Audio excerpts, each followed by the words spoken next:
So I'm actually asking you, Maggie, would you tell us whatever you want us to know about you? Because all I know is that you gave a dynamite speech in April at the Hands Off rally, okay, worthy of any great leader. And so I invite you to engage with us and use us in the inspired leadership of this situation where we have to find ourselves through compassion and mercy now. And here you are, Maggie Doyle. Thank you. Thank you so much. So as she said, my name's Maggie. I'm local, and I am sort of dipping my toes into, I don't know how many it is. Okay.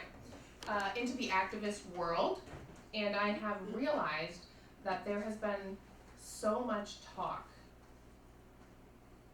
Good talk, urgent, necessary talk about resistance, about standing our ground, about holding the line when everything feels like it's trying to push us back. And that matters because resistance is sacred. It's holy. It's how movements begin. It's how harm is interrupted. It's how truth keeps breathing. It's how hope refuses to die. It's how generations before us pushed through fire and famine, through chains and silence, through heartbreak and betrayal, but we were never meant to exist in resistance alone. That's not the destination, because survival alone is not the promise. Even in the old stories, in the ancient texts, it was never just about the escape. The Israelites didn't flee Egypt just to wander forever. They were headed somewhere better, somewhere built together. They didn't cross the sea alone. They moved as a people, a community, a chosen collective. And they stumbled. They wept. They disagreed. And still, they carried on, carrying their future on blistered feet, believing the promised land was something that you walked toward, not something stumbled into by accident. And now that's us. That's our work now. And when I say our work and I say we, I mean all of us who believe in justice.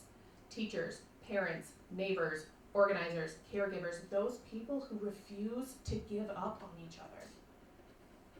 We're not just resisting, we're rebuilding. We are not lost, we're rising. We are a collective, a body, a movement, not just pushing back against the tide, but daring to imagine a world that doesn't try to drown people to begin with. Not just defending what was, but imagining what could be. A future worth fighting for cannot be built in isolation. So imagine a country where schools don't just educate, they heal. Where care isn't something you beg for in an emergency room, but woven into the bones of society. Where healthcare doesn't bankrupt or abandon, but shows up with compassion and care. Where leaders serve the people, they don't rule them. Where truth matters. Where generosity is ordinary. Where every single person is seen as worthy. That world is not a fantasy. It's already being built together, and not by presidents or prophets, but by neighbors. In church basements, in backyards, in classrooms, in food pantries, in organizing meetings, in mutual aid groups, in whispered prayers and shouted chants, and in casseroles dropped off to grieving families, in bail funds, in back gardens, in bedtime stories, in protest signs and potlucks and picket lines. The foundation is relationships. The scaffolding is trust, and the blueprint is one another. We were not meant to do this alone, and we don't have to. Every great shift in history has come from communities who refused to give up on one another, not from one roar, but from the voices of many. From the unglamorous, unfailing work of the people who just kept showing up. And I've seen it. I've seen the parents holding signs with one hand and a child with the other, who have signs strapped to their strollers or walkers. Teachers grading papers by night and organizing by day. Neighbors who never called themselves activists showing up because silence just isn't an option anymore. And when we remember that, when we lean into each other, not just in crisis, but in commitment, in covenant, we become unstoppable. And this is not about a party or a platform. This is about people, about choosing love over fear, about reclaiming the dream, about refusing despair, about building something we've never fully seen but have always known is possible, about remembering that the future has always belonged to those who build it together. We are not wandering aimlessly. We're walking each other home. The climb is real, but the view is coming, and when we crest that hill, it won't be because one of us carried it all. It'll be because we carried each other. And that, more than any banner, any victory, any law, is how I know that we're going to make it together. So what now? If we believe in that vision, if we feel it in our bones, the next step isn't just to dream it. It's to do it. Because this movement, this moment, it doesn't live in headlines or hashtags. It lives in hands and feet and mouths that speak truth when silence would be easier. In neighbors who show up, in strangers who become family. In the long, slow work of turning a promise into something real.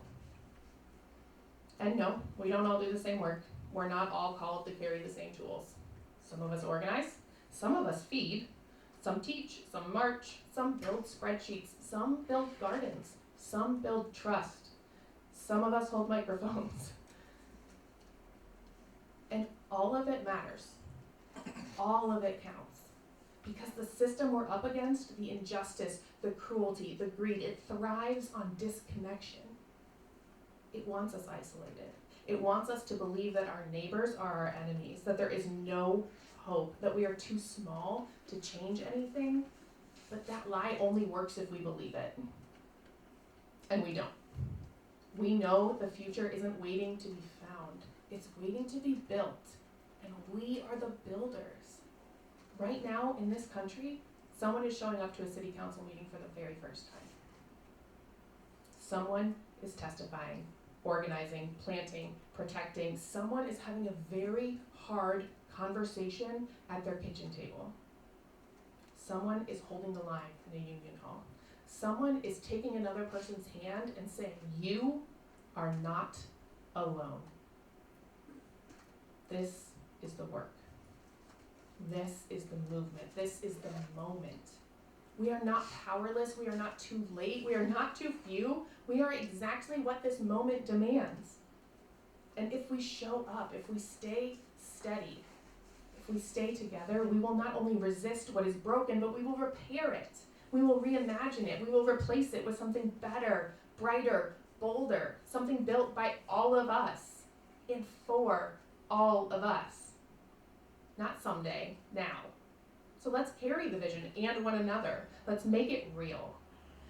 And let's tell the truth plainly. Unity is not easy.